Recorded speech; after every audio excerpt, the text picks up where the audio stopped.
ഇറാനെതിരെ യുദ്ധപ്രഖ്യാപനവുമായി ഇസ്രായേൽ. ഇറാന്റെ ആണവശക്തി നശിപ്പിക്കുക എന്ന ലക്ഷ്യത്തോടെ operation rising lion Benjamin Netanyahu ആരംഭിച്ചു കഴിഞ്ഞു. എന്താണ് ഓപ്പറേഷൻ റൈസിംഗ് ലയൺ? എന്തുകൊണ്ടാണ് ഇറാനെ ഇസ്രായേൽ ലക്ഷ്യം വെക്കുന്നത്?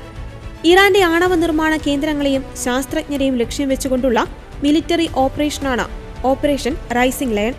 ഇറാനിലുടനീളമുള്ള നിരവധി സെൻസിറ്റീവ് സ്ഥലങ്ങളിൽ ഉൾപ്പെടുന്ന നതാൻസ ഉൾപ്പെടെയുള്ള പ്രദേശങ്ങളാണ് ഓപ്പറേഷൻ റൈസിംഗ് ലയൺ ലക്ഷ്യം വെക്കുന്നത്. ഓപ്പറേഷന്റെ ഭാഗമായി ഇസ്ലാമിക് റവല്യൂഷണറി ഗാർഡ് കോർപ്സിന്റെ തലവൻ മേജർ ജനറൽ ഹൊസൈൻ സലാമിയെയും ഇസ്രായേൽ കൊലപ്പെടുത്തി. അതോടൊപ്പം നിരവധി ആണവ ശാസ്ത്രജ്ഞരെയും. ഇസ്രായേലിനെ നശിപ്പിക്കുമെന്നും ജൂതന്മാരെ ഇല്ലായ്മ ചെയ്യുമെന്നും ഇറാൻ പരസ്യമായി പ്രതികരിച്ചിരുന്നു.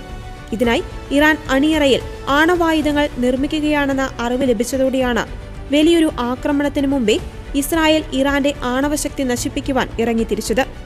അന്താരാഷ്ട്ര ആണവോർജ ഏജൻസി കണക്കാക്കുന്നത് ഇറാന്റെ കൈവശം 60% സമ്പുഷ്ടീകരിച്ച യുറേനിയം ഉണ്ടെന്നും 90% കൂടി സമ്പുഷ്ടമാക്കിയാൽ 4 ആണവ വാർഹെഡുകൾ നിർമ്മിക്കാൻ കഴിയുമെന്നുമാണ്. ഇതിനു മുമ്പ് ഇറാൻ 300 ബാലിസ്റ്റിക് മിസൈലുകൾ ഇസ്രായേലിന് നേരെ പ്രയോഗിച്ചിരുന്നു. എന്നാൽ ഇസ്രായേലിന്റെ പ്രതിരോധ മേഖല അവയെല്ലാം തടഞ്ഞു. ഭാവിയിൽ അണുബോംബ് ഇറാൻ ഇസ്രായേലിൽ വർഷിക്കുമെന്ന ഭീഷണി നിലനിൽക്കുന്നതിനാലാണ് ഇസ്രായേൽ മുൻകരുതലെന്ന വണ്ണം ഇറാന്റെ ആണവ പരീക്ഷണങ്ങളുടെ ഹൃദയഭാഗത്ത് തന്നെ ആക്രമണം നടത്തിയത്. ഇറാന്റെ തിരിച്ചടി പ്രതീക്ഷിക്കുന്നതിനാൽ നിലവിൽ ഇസ്രായേലിൽ അടിയന്തരാവസ്ഥ പ്രഖ്യാപിച്ചിരിക്കുകയാണ്.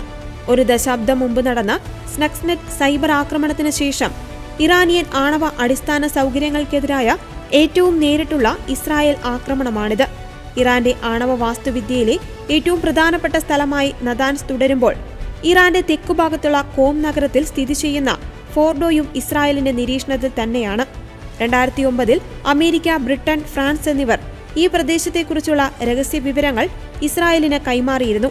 JCPOA പ്രകാരം സമ്പുഷ്ടീകരണ പ്രവർത്തനങ്ങൾക്ക് ആദ്യം വിലക്കപ്പെട്ടിരുന്ന ഫോർഡോയിൽ 1000-ലധികം സെൻട്രിഫ്യൂജുകളുണ്ട്. ഇതിൽ IR-6 അഡ്വാൻസ്ഡ് സെൻട്രിഫ്യൂജുകളും ഉൾപ്പെടുന്നു.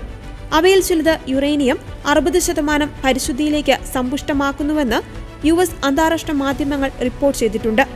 2024 ഇറാൻ ആ സ്ഥലത്ത് സ്ഥാപിച്ചിരുന്ന സെൻട്രിഫ്യൂജുകളുടെ എണ്ണം ഇരട്ടിയാക്കി.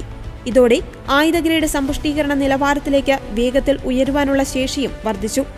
ഇസ്രായേലിന്റെ ആക്രമണം ഇറാനിലെ സാധാരണ ജനങ്ങൾക്ക് നേരെയല്ല, ഇതൊരു മുന്നൊരുക്കവും ചെറുത്തുനിൽപ്പുമാണ്.